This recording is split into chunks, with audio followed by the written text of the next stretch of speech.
Hello friends, चलिए start कर रहे हैं इक्विवेलेंस रिलेशन यानी तुल्यता संबंध। कल की क्लास में हमने रिलेशंस और उसके टाइप्स और बहुत सारे एग्जांपल्स को देखा था और मैंने इक्विवेलेंस रिलेशंस के बारे में भी कुछ बताया था। मगर आज हम उसकी प्रॉपर डेफिनेशन के साथ इसी के ही बहुत सारे एग्जांपल्स देखने वाले हैं। चलिए जल्दी से स्टार्ट करते हैं। काफ़ी इम्पॉर्टेंट है, आपको ये सब अच्छे से देखना है क्योंकि इससे रिलेटेड बहुत सारे थ्योरम्स आगे आपके आने वाले आने वाले हैं और एग्जांपल्स भी आपको इसके बहुत अच्छे से आपको तैयार करने हैं। ठीक है, तो चलिए इसकी डेफिनेशन लिखते हैं। मान लीजिए कोई रिलेशन आर है जो किसी सेट ए में डिफाइंड है। तो मैं लिखता हूँ relation R defined on a set A is said to be equivalence relation। ठीक है, किसी समुच्चय A पर परिभाषित कोई संबंध R तुल्यता संबंध कहलाता है। समुच्चय है A और उस पर परिभाषित एक संबंध R और वो तुल्यता संबंध कहलाता है कब? जब if R is reflexive. R क्या होना चाहिए? रिफ्लेक्सिव होना चाहिए। रिफ्लेक्सिव अर्थात स्वतुल्य। स्वतुल्य अर्थात दैट इज करके लिखता हूं कि कोई भी एलिमेंट उस रिलेशन R द्वारा खुद से संबंधित हो।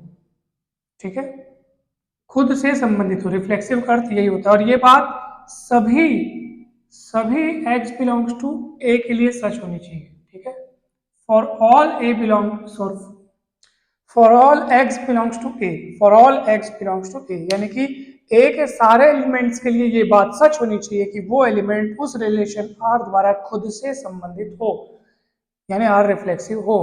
इसी चीज को ना आप ऐसे भी लिख सकते हैं, x रिलेट्स टू x, उसको आप लिख सकते हैं x belongs to R। R वही रिलेशन है। ठीक है, और करके मैं लिख देता हूँ। तो पहली शर्त तो ये है सर कि R रिफ्लेक्सिव होना चाहिए। दूसरा, R इज सिमेट्रिक।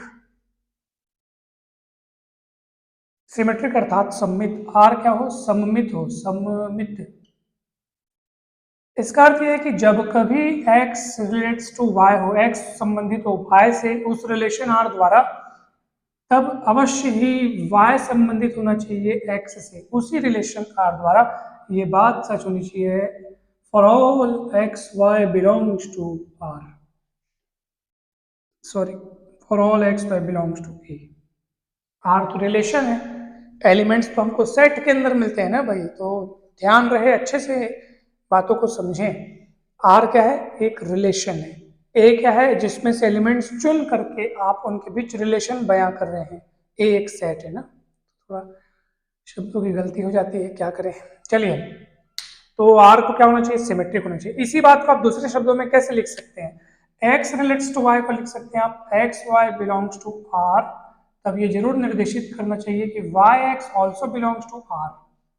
ठीक है, जब कभी x y हो R में तो yx भी होना चाहिए किसमें? R में। मैंने कल आपको एक एग्जांपल बताया था जिसमें हम सेट A लिए थे 1 2 3, याद आ रहा होगा आपको? 1 2 3 मैंने लिया था और रिलेशन R जब डिफाइन किया था 1 1 1 2 कुछ कुछ लिख के, तो मैंने आपको बताया था ना कि देखो R सिमेट्रिक है कि नहीं, ये जानने के लिए आप केवल इतना चेक करो कि जो पेयर R में आपको दिख रहे हैं उसके अपोजिट भी R में दिखने चाहिए। मैं फिर से बता देता हूँ, चलो आपको, आप भी क्या याद रखोगे। देखो 1 1 2 2 1 2 2 1 2 3 3 2। अब देखो, जो पेयर आपको यहाँ दिख रहा है 1 2 2 1 भी दिख रहा है, उसका उल्टा दिख रहा है 2 3 3 2 दिख रहा है 2 2 तो उसका उल्टा फिर से 2 2 वो खुद है। जो पेयर आपको यहाँ दिख रहे हैं उसके पलटने पर भी जो पेयर प्राप्त होता है वो भी दिख रहा है। तो ऐसे करने से R सिमेट्रिक हो जाए, मतलब ऐसा अगर आपको मिल रहा है तो निश्चित तौर पर वो रिलेशन जो है वहां पर सिमेट्रिक होगा। तो ये हो गया। तीसरा क्या शर्त है सर? तीसरी जो बात है सर यहाँ पे वो ये है कि R को होना चाहिए ट्रांजिटिव, यानी R क्या हो? संक्रमक हो। संक्रमक की क्या शर्त है सर? जब कभी x रिलेट्स टू y हो, y रिलेट्स टू z हो, तो जरूर इंप्लाई करे ये x रिलेट्स टू z। और ये बात सच हो सभी X Y Z belongs to A के लिए, ठीक है। यानी कि हम इसको ऐसे भी लिख सकते हैं, जब कभी x Y belongs to R, y Z belongs to R, तब ये हो कि x z belongs to R. Clear है? ओके, सो आर रिफ्लेक्सिव होगा, सिमेट्रिक होगा, ट्रांजिटिव होगा। R S T reflexive, symmetric, transitive, अगर तीनों बातें आर में होंगी तब आर को हम उसी समुच्चय ए पर, उसी सेट ए पर क्या कहेंगे? इक्विवेलेंस रिलेशन यानी तुल्यता संबंध कहेंगे। अब हम इसके एग्जांपल्स देखेंगे। चलिए अब मैं इसको मिटा रहा हूं, वहां बता देता हूं, जगह तो है ही, लेकिन जगह कितनी बचती है कैमरे में मेरे को पता ही नहीं चलता है।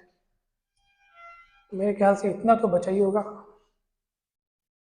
चलिए इतने में हमारा एग्जाम्पल आ जाएगा। देखो अब मैं आपको इसको डिफाइन मतलब एक एग्जाम्पल देने जा रहा हूं।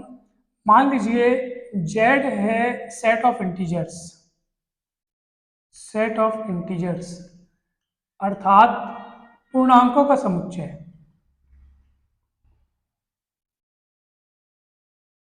पूर्णांकों का समुच्चय को जेड से भी लिखते हैं, आई से भी लिखते हैं, जेड से भी आई से भी हम इसको लिखते हैं। और इस समुच्चय में एक रिलेशन डिफाइन कर रहा हूं मैं आर नाम का, जो कि दो एलिमेंट के बीच, मतलब दो एलिमेंट उस रिलेशन आर द्वारा एक दूसरे से बंधे होंगे। कब? जब x माइनस वाई एक पूर्णांक होगा। ये मैं अपने मन से अपने मन से बताना चाह रहा हूं कि मान लीजिए समुच्चय के रूप में मैंने जेड लिया हुआ है, सेट ऑफ इंटीजर्स और दो एलिमेंट उसमें कब एक दूसरे से रिलेशन रखते हुए कहे जाएंगे? जब उनका अंतर, उनका डिफरेंस क्या होगा? एक पूर्णांक होगा। ये मान लीजिए हम ऐसा बता रहे हैं। अब हमको सिद्ध करना है कि जिस रिलेशन को आपने इस सेट में डिफाइन किया है सर, वो एक इक्विवेलेंस रिलेशन है, आप सिद्ध करें। तो चलिए इक्विवेलेंस रिलेशन सिद्ध करने के लिए आपको दिखाना पड़ेगा कि रिफ्लेक्सिव है, सिमेट्रिक है और ट्रांजिटिव है। सबसे पहला रिफ्लेक्सिव दिखाते हैं। आर इज रिफ्लेक्सिव, ये हम बयां करेंगे, सिद्ध करेंगे यहाँ पे। चलिए कैसे करेंगे बताइए। आर रिफ्लेक्सिव है यानी स्वतुल्य है। इसे दिखाने के लिए क्या दिखाना पड़ेगा? कोई एलिमेंट खुद से संबंधित होना चाहिए। कोई क्या? वो जेड के सारे एलिमेंट यानी समस्त पूर्णांकों के लिए ये बात सच होनी चाहिए। तो चलिए देखते हैं क्या ये बात सच होगी भी या नहीं। क्या x relates to itself, x खुद से रिलेट होगा या नहीं होगा? तो ये बात पूरी तरीके से सच है। क्यों? आप ये देखिए कि आपने रिलेशन को किस तरीके से डिफाइन किया। x y से कब संबंधित होगा? जब दोनों का अंतर एक पूर्णांक होगा। तो x x से कब संबंधित होना चाहिए? जब दोनों का अंतर एक पूर्णांक होना चाहिए। तो चलिए देखते हैं कि x माइनस एक्स क्या आता है। सर तो x माइनस एक्स तो जीरो आता है, और जीरो निश्चित तौर पे क्या है? पूर्णांक है। आप लिख सकते हैं x रिलेट्स टू x जरूर होगा, क्योंकि करके लिख दो, क्योंकि दोनों का अंतर एक पूर्णांक है, शून्य शून्य पूर्णांक होता है। सो इस डेफिनेशन के अकॉर्डिंग अगर हम इसको यहाँ फिट कर रहे हैं तो ये बात पूरी तरीके से सच साबित हो रही है और इससे सिद्ध होता है। अतः आर क्या है? रिफ्लेक्सिव, ठीक है, आर रिफ्लेक्सिव है। कुछ नहीं किया मैं, इस y के जगह पे x रखा हूं, बस y के जगह पे x रखा हूं और वो घट के जीरो आ गया। अब हम देखते हैं आर सिमेट्रिक होगा या नहीं होगा। तो चलिए इसको मिटा रहा हूं मैं, अब मिटाने का समय आ गया है।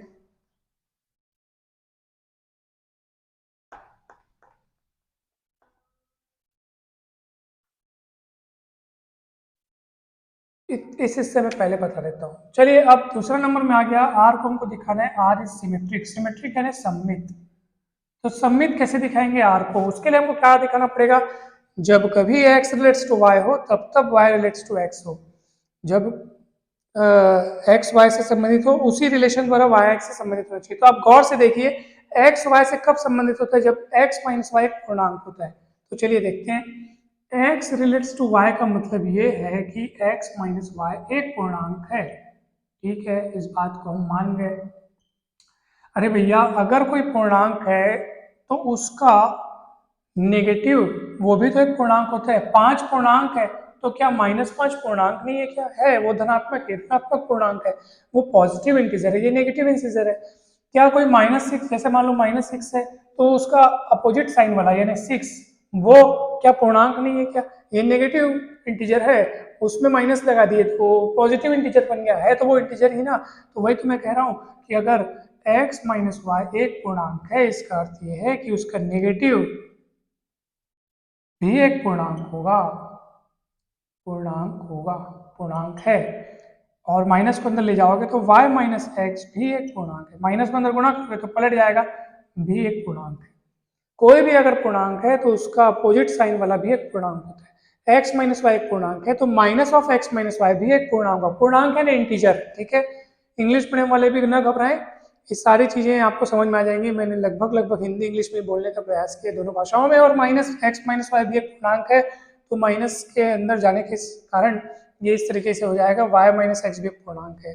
अरे भाई, जब x रिलेट्स टू y का मतलब होता था x माइनस वाई एक पूर्णांक है, तो y माइनस भी एक तो पूर्णांक है। इस हिसाब से अगर फिट करें तो y रिलेट्स टू x दिख रहा है हमको यहाँ पे। आप देखो पलट गया, वो x माइनस वाई था, ये y माइनस एक्स दिख रहा है। तो x माइनस वाई पूर्णांक होने का मतलब x रिलेट्स टू y, तो y माइनस एक्स पूर्णांक होने का मतलब y रिलेट्स टू x। और यही आपका मकसद था, इसको सिमेट्रिक दिखाने के लिए यही दिखाना था। x रिलेट्स टू y से हमारी कहानी चालू हुई थी और y रिलेट्स टू x से हमारी कहानी खत्म हो रही है। अतः आपने दिखाया कि x relates to y implies y relates to x. It implies that R is symmetric. R क्या है? सममित है। चलिए आगे बढ़ते हैं, ठीक है। ओके, अब क्या दिखाना है सर? R को हम दिखाना है, अब दिखाना है ट्रांजिटिव। R ट्रांजिटिव है ये हमको बताना है। अब मैं मिटाता हूँ, अब इसको मिटा देता हूँ।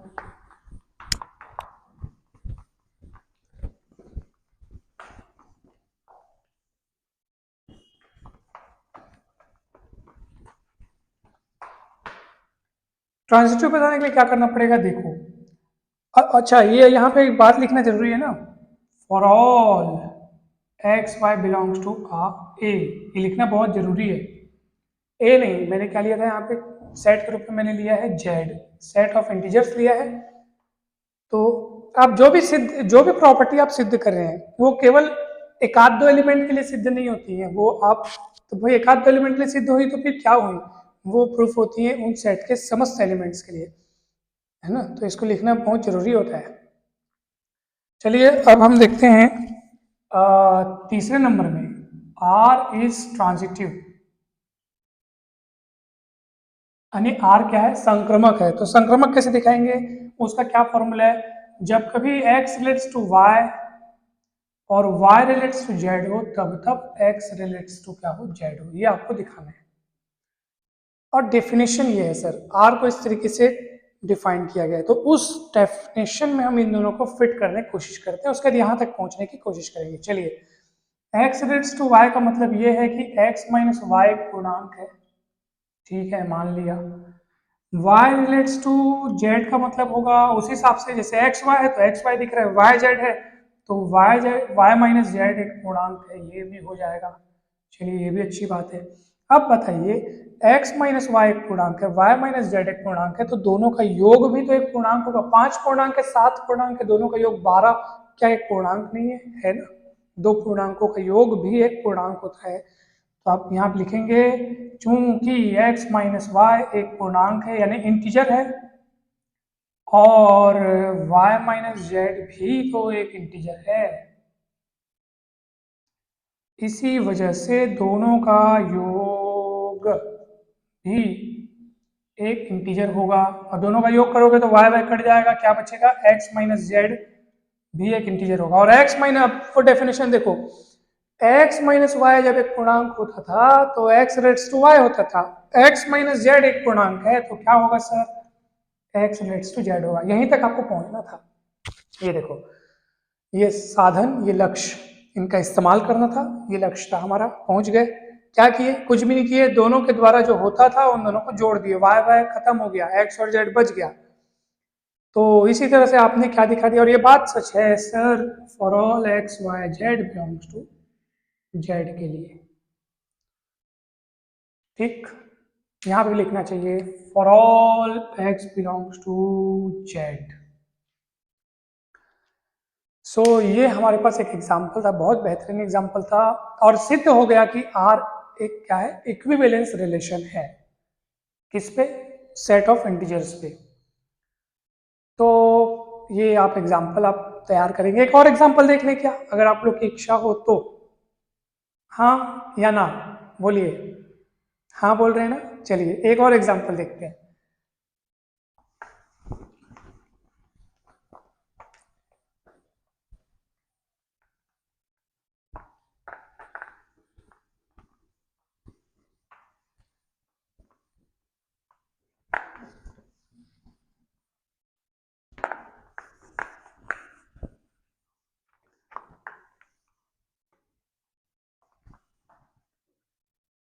मैं 1 मिनट में आया।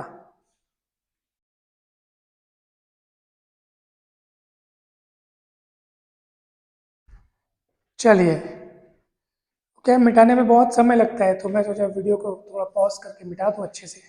थोड़ा सा इसको अच्छे से साफ करूँगा ना, उसके बाद आसानी से मिटने लगेगा। अभी मिटने में थोड़ी दिक्कत जाती है। चलिए, अब मैं एक दूसरा एग्जांपल आपको बता रहा था, और दूसरा एग्जांपल वो ये है कि मान लीजिए कि कोई सेट है आई, आई बोल देता हूँ आई, और ये है set of non zero integers. ध्यान से समझिएगा, यानी सेट ऑफ इंटीजर्स में से हमने क्या माइनस कर दिया है, जीरो को माइनस कर दिया है, जीरो हट गया वहां से, यानी अशून्य पूर्णांकों का ये समुच्चय है। सेट भी ऐसा नहीं कि सर हर एग्जांपल में एक ही सेट ले, नहीं, समय के हिसाब से, जरूरत के हिसाब से, डेफिनेशन के हिसाब से कि आप रिलेशन किस तरीके से उनमें डिफाइन करना चाहते हैं, उस हिसाब से आपको सेट को बदलना पड़ेगा। जैसे मैं इस बात को और अभी अच्छे से समझाने का प्रयास करूंगा अभी, ठीक है। तो देखिए, set of non zero integers हमने ले लिया, और हम ये बता रहे हैं कि सर कोई एलिमेंट किसी दूसरे एलिमेंट y से, या x नाम का एलिमेंट y से कब संबंध रखेगा, जब x की घात y बराबर y की घात x होगा, तब। ऐसा हम डिफाइन कर रहे हैं, ठीक है। अब देखो ना, अगर मैं यहाँ जीरो ले लेता तो किसी की घात में जीरो इस अनिर्धारित रूप हो जाता है ना, जीरो की घात में जीरो बोल देते तो वो तो अनिर्धारित रूप है, तो इसलिए हमने जीरो को हटा दिया, नहीं तो यहाँ पे दिक्कत जाती। जीरो का कोई खेल नहीं रहेगा, तो इस बात को आप अच्छे से परिभाषित कर सकते हो। सो मैं क्या बोल रहा था आपको, x रिलेट्स टू y तब होगा जब x की घात y बराबर y की घात x हो। इस तरीके से मैं डिफाइन कर दिया। अब मुझे सिद्ध करना है सर कि r क्या है सर,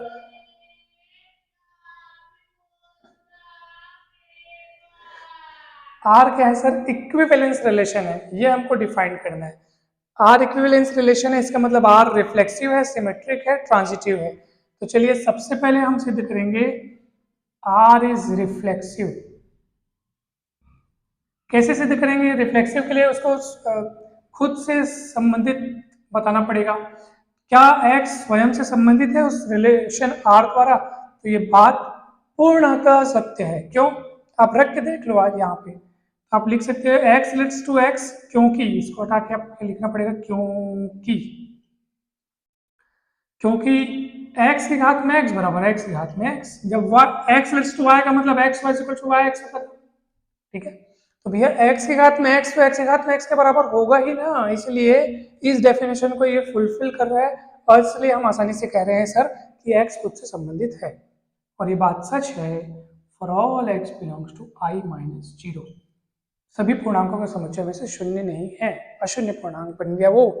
अब दूसरा, r को क्या दिखाना पड़ेगा सर, सिमेट्रिक। सिमेट्रिक यानी कि सर सममित। सममित कैसे दिखाते हैं भाई, सममित दिखाने के लिए आपको ये दिखाना पड़ेगा, जब कभी x रिलेट्स टू y हो तब y रिलेट्स टू x होना चाहिए। अब x रिलेट्स टू y का मतलब क्या है, x रिलेट्स टू y का मतलब ये है कि x की घात y बराबर y की घात x। आप पलट दो ना, इसको इधर लिख लो, उसको उधर लिख लो। अब इसको गौर से देखो, जिन जिन जगहों पे x नजर आता था वहां y नजर आ रहा है, जहां y नजर आ रहा था वहां x नजर आ रहा है। जब इसका मतलब x टू y होता है तो इसका मतलब y रिलेट्स टू x होना चाहिए। देखो, x की घात y बराबर y की घात x, यहाँ दिख रहा है y की घात x बराबर x की घात y। x और y के रोल अदली बदली हो गए, इसलिए हम आसानी से कह सकते हैं कि y रिलेट्स टू x, यानी कि y x से संबंध रखता है, ठीक है। x relates to y, y relates to x। कुछ नहीं किया मैंने, x की घात y बराबर y की घात x है, उसको इधर लिखा, इसको उधर लिखा, और इसीलिए y रिलेट्स टू x हो गया। अब तीसरा काम करना पड़ेगा कि r को हमको दिखाना पड़ेगा ट्रांजिटिव, r संक्रमक है। इसके लिए मुझे क्या करना पड़ेगा, देखो इसके लिए मुझे दिखाना पड़ेगा कि अगर x रिलेट्स टू y है और y रिलेट्स टू z है, तो implies that x relates to z होना चाहिए, ठीक। यानी कि x रिलेट्स टू y का मतलब क्या है, x की घात y बराबर y की घात x, y relates to z का मतलब क्या है, y की घात z बराबर z की घात y। उसके हिसाब से तो x रिलेट्स टू z दिखाने के लिए मुझे क्या दिखाना पड़ेगा, मुझे दिखाना पड़ेगा x की घात z बराबर z की घात x। ये हमारा टारगेट है, इन दोनों की मदद से वहां तक पहुंचना है। चलिए पहुंचते हैं, पहुंचते तो हैं लेकिन कैसे पहुंचे हैं, तो सब ध्यान से देखेंगे। बहुत अच्छी चीज़ है ये, मैं बताने का इसको प्रयास कर रहा हूँ, बहुत सरल है, मेरे से बन जाएगा ये वाला। तो सर x की घात y, y की घात x, एक काम करते हैं हम दोनों पक्षों में हम z पावर लगा देते हैं, पावर z में। चलिए लगाइए। तो यहाँ आप लगा दो, x की घात y है और उसकी घात में z, y की घात में x, उसकी घात में भी z, ठीक है। अब इसको गुणा कर दो, x की घात yz हो गया, y की घात xz हो गया, x की घात yz हो गया, y की घात z को अंदर रखो, पूरे घात में x लगा दो, x की घात yz, y की घात z जो है वो z की घात y के बराबर है, देख लो आप।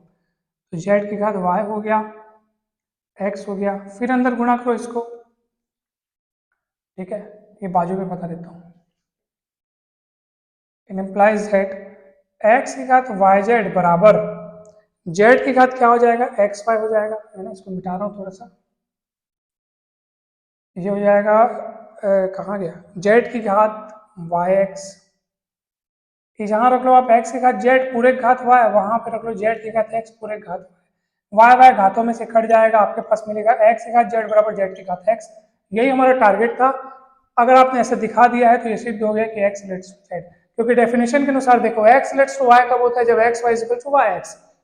तो आपने दिखा दिया x z equal to z की घात x, यानी कि x रिलेट्स टू z आपने दिखा दी है। तो इससे बात सिद्ध हो गई है कि ये पूर्ण हुआ और r ट्रांजिटिव हुआ। रिफ्लेक्सिव दिखा दिया, सिमेट्रिक दिखा दिया, ट्रांजिटिव दिखा दिया, अतः r उस सेट पर, set of non zero integers पर एक इक्विवेलेंस रिलेशन के तौर पे सिद्ध हो गया, साबित हो गया। ये काफी इजी एग्जांपल्स था, और भी 2-3 एग्जांपल्स हैं जो काफी एकदम इम्पोर्टेंट है, तो मैं उसको आज शाम को ही उसका वीडियो पक्का बनाऊंगा, ठीक है। अभी मेरे को अचानक एक जरूरी काम आ गया है, जाना पड़ेगा। वैसे वो वीडियो भी लंबा हो जाता अगर उन एग्जांपल्स को मैं इसमें शामिल करता तो ये काफ़ी है। इसको हाँ, इन दोनों एग्जाम्पल्स के बदौलत आप और बहुत सारे एग्जाम्पल्स का प्रैक्टिस कर सकते हैं। तो मैं आपको एक टास्क देता हूँ कि उन एग्जाम्पल्स की प्रैक्टिस आप अच्छे से करके रखिए, जितना बन सकता है बनाइए। कहीं डाउट होगा तो जरूर पूछिए, कमेंट में पूछ सकते हैं आप, फिर मैं हो सकता है उनका वीडियो डालूं, क्योंकि कमेंट को मैं पढ़ता हूँ, वो माइंड में क्लिक रहता है, हाँ ये पूछा गया करके। तो आप पूछ सकते हैं और प्रैक्टिस कीजिए। और वीडियो अच्छा लगता है तो जरूर लाइक किया कीजिए, और चैनल को जो सब्सक्राइब नहीं किया वो जरूर सब्सक्राइब करें। और आपके फ्रेंड्स जो मतलब और दूसरी जगहों पे जो पढ़ते हैं, जिनको ये सामग्री नहीं मिल पाती है, उनको जरूर शेयर करें, जितना हो सके शेयर करें। अच्छी चीज़ें, काम की चीज़ें, भले की चीज़ें जितना प्रसारित करेंगे उतना सामने वाला का भी फायदा होगा, उसका पुण्य आपको भी मिलेगा, और मुझे भी बहुत इंस्पिरेशन मिलेगी, बहुत प्रेरणा मिलेगी।